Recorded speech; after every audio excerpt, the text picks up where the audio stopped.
هذا الفيديو استعراض للايفون 13 الجديد باللون الوردي.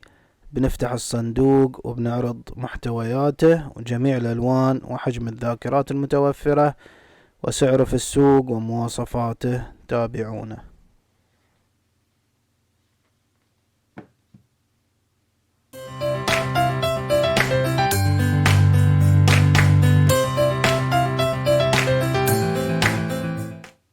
الايفون يجيب شريطين كما هو بالاخضر، اذا مو موجود معناته انه كان مفتوح.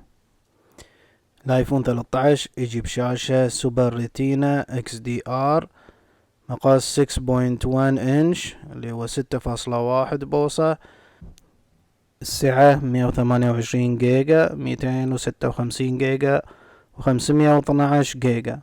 محتويات العلبة ايفون بنظام اي او اس 15، كابل توصيل يو اس بي سي الى لايتنج، واجهة سيراميك شيلد، وسطح خلفي زجاجي وهيكل من الألمنيوم مقاوم للماء إلى عمق 6 أمتار لغاية 30 دقيقة أو ما يعرف ب IP68.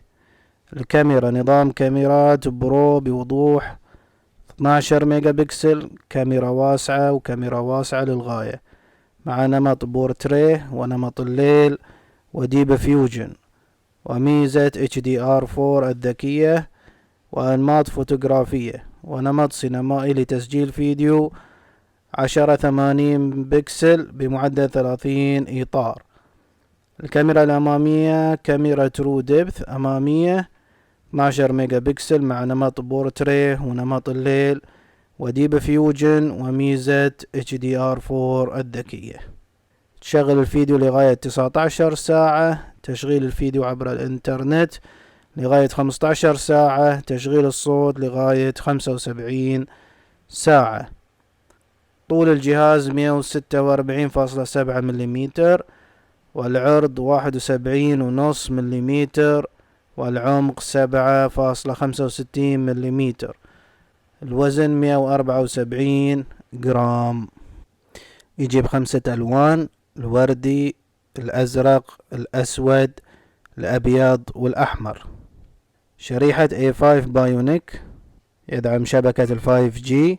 سعر 128 جيجا 3779، 256 جيجا 4299، 512 جيجا 5199 ريال سعودي.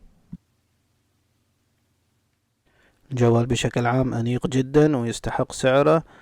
أزراره قوية ومرنة، والكاميرات تعطي شكل جذاب من الخلف، كما أن حجمه مناسب جدا للذين لا يحبون الحجم الكبير، فمقاسه بحجم الكف تقريبا.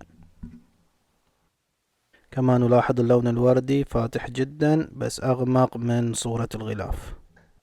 هذا كان فيديو سريع لمواصفات جوال ايفون 13 الجديد. إذا عجبك الفيديو لا تحرمنا من الاشتراك بالقناة، والسلام عليكم ورحمة الله وبركاته.